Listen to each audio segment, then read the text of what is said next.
Hi, I'm Dr. Tom Cordier, and I'm here today to talk to you about the theory of rational positivity. Now, a lot of people have been asking me about goals and objectives and really how to kind of combat or fight their depression and anxiety, how to actually improve and start feeling better and getting better. And I thought today I would talk to you a little bit about that and how to actually achieve our goals and get to where we want to be. So I'm going to start by talking about my theory of rational positivity. Now, for a long time, people have been talking about positive thinking, and I'm sure you've heard a lot of motivational speakers, teachers, and preachers talking about thinking positive and just throwing it out there to the universe and things will come back to you. It's kind of a snap out of it mentality in many ways, and it doesn't really give you the signal of how to get it done. There's really no true goals and objectives. It says envision your goal and just throw it out there, but it doesn't really show you or tell you how to get there. And it takes a little bit more. And that's where rational positivity comes in. Now, what is the difference between positive thinking and rational thinking? Well, positive thinking might be something like, I feel lucky today. I think I'm going to win the lotto. I feel I'm going to win the lotto. I feel lucky. So I'm going to play the lotto and I have a couple extra bucks and I think my ship is going to come in and everything's going to be great and I'm going to win. That's positive thinking. Where rational thinking is different. Rational thinking would be more like I am going to play the lotto today. The odds say I'm probably not going to win. It's a long shot. However, I have a couple extra bucks. If you don't play, you don't win. I'm going to spend that money and I'm going to check the numbers. And if I win, that would be awesome. And if I don't, it's no big letdown. It's no big deal. So that would be rational thinking. There's a difference. I'm going to give you another example that pertains more to life directly. Say if there's this job that you really want, you're looking for a new job and you've been pounding the pavement or, of course, maybe pounding the internet as people would do these days. But you're searching and searching, throwing out resumes, and positive thinking, you start thinking to yourself, I have the experience, I have a good resume, I have references, I'm really good at interviewing, I'm going to shine at this interview coming up on Friday, I'm going to get this job, I know it, and I'm going to keep thinking that, I'm going to throw it out to the universe and it's going to come true, my dream's going to come true. That's positive thinking. It doesn't really set the precedence for a goal or an objective, and it doesn't really tell you how to get there. Where rational positivity is a little different. That is saying that, okay, I really want a job and something in a career that I can relate to, that I love. I send out my resumes. I've got a few job interviews lined up, but there's this one particular job I really want. So I'm thinking to myself, all right, I have the experience, I have what it takes, I have the resume, I have the references, and I'm a pretty good interviewer. I'm going to go and I'm going to try my best, and hopefully they'll like me and I'll get this job. If I don't, I still have a plan B. I still have 6 other jobs lined up, and eventually one of those will come through and I'll get the career that'll make me happy that I'm looking for. That's rational positivity. It's rational and it's positive. It doesn't set me up for a big letdown. Because if I just think positive and I don't get the job, just positive thinking, I am going to feel worse if I don't get it. But if I'm rationally positive, I will stay steady, I will keep going, and I will eventually achieve my goal. So positive thinking is just throwing it out there and hoping it's going to come back. All right? Now, I'm going to talk a little bit about depression and anxiety right now. How do we get out of depression and anxiety, and how does it relate to rational positivity? Well, you see, our thoughts, whatever we think, shapes how we kind of view our life. It really shapes our experiences, but it's kind of twofold. It's circular. Those experiences we have in life shape our thoughts, but the way we think also, we're creating new experiences through our thoughts. So therefore, if I think negative, if I keep thinking I'm a victim, everyone's against me, basically I'm telling the world that I just want to continue being a victim. Even though it's not by choice, I don't choose it, it's just what I've learned from my experiences, and I'm creating new negative experiences. If I think depressing thoughts, then what I'm doing is I'm asking the world literally for more depression. I'm asking my world for more depression. And I will remain that way.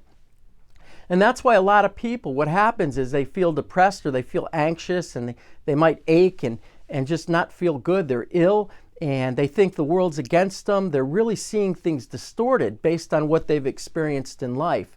And because of that, that's how they see the world and how they live their lives. You know, so it really is tough for them to connect with others, to be interpersonal, because they believe that nobody wants to talk to me anyway. I don't even have the initiative or the motivation to talk to people, and you know, the world just isn't a great place for me. And these thoughts only create more negative experiences, and people begin to socially isolate, which is why a lot of people spend time on social media more than ever these days, or our kids, teenagers, young adults are into video games because their anxiety levels are high, they don't feel good, and their video game, their social media, their computer becomes their friend.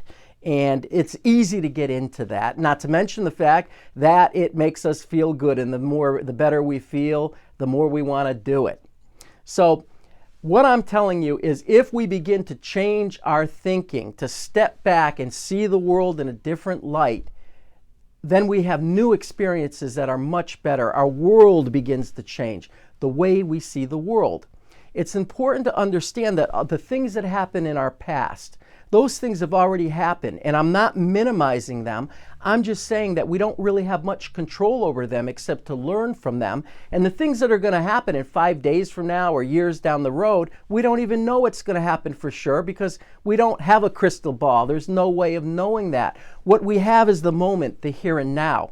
And if we can begin to use rational positivity to keep thinking thoughts that motivate us and actually make it happen, not just sit there and say, well, someday it's going to be like this, but to motivate to be motivated. Once you start doing that, you begin to feel the motivation more generally. It's how our brains are wired, and it's important to do that.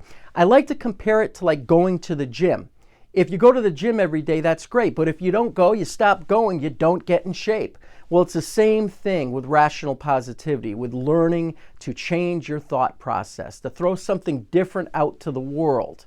It's like working out. What we're doing is developing muscle memory. We're developing neurons in our brain. The more we do it, the stronger our brain gets, and we're able to resist those negative emotions. We're able to kind of put them in their place. It's important to feel. It's important to love. It's important to feel depression. It's important to feel anger. But if we feel too much of it, we're flooded, we're disabled, and we can't get out of our own box. This type of thinking will help us get out of the box. But again, it's training. It's like playing soccer. You're kicking the ball back and forth at practice. Practice, practice, practice. When you're in the game, the ball comes at you, you've got muscle memory, you're not flooded with being overly emotional, and you pass the ball back. The other player passes the ball to you, you kick and you score. Unexpectedly, that ball's in your hands, but you know what to do. That's what life is like. That's what this is like. You train your brain in preparation for when things go bad, you're ready for it. And the whole world starts to be clearer. It's less distorted. And that's our objective, right? To see the world clearer and to reach our goals. So the things, again, that are happening in our life, right? The things that have already happened or the things that will happen, you have no control over. But we start to change our thinking, and we're able to see the world in a better light, right? So I just wanted to share that with you. I also want you to know it takes practice. You have to keep doing it. Anything that pays off, that's rewarding, requires work. This is about self-empowerment. You could take medication, you can do all kinds of things to make yourself feel better, and that rearranges your chemicals, right? But that doesn't really make your problems go away. It doesn't change your thought process. That takes work. And for those of you who take medication, that's fine. But it takes something more to change your life, and that's where rational positivity comes in. So I'm going to leave you with that today, and I just wanted to say that our thoughts, again, shape our experiences. Rational thinking plus positive thinking equals rational positivity. If you need help, you know where to find me. You can go to NE-CBT.com or call us here at the office. If you're somewhere else in the country or in the world, try to definitely seek cognitive behavioral methods, because that is training for your brain. It's not just simple talk therapy. And, the more we talk about things, the worse we feel after a while. This is a real exercise routine for the brain, like going to the gym. So I'm Dr. Cordier signing off. Please join my YouTube channel. And I hope to see you soon. I'm going to be coming out with a whole series of videos like this, recent videos. And hopefully you will get the help you deserve. And if you want me to cover something, please blog me on Facebook or any of my other medias and let me know, because I'll be glad to address any of the questions that you have. Thank you very much. Have yourself an awesome week. I'll see you soon. Take care now. Adios.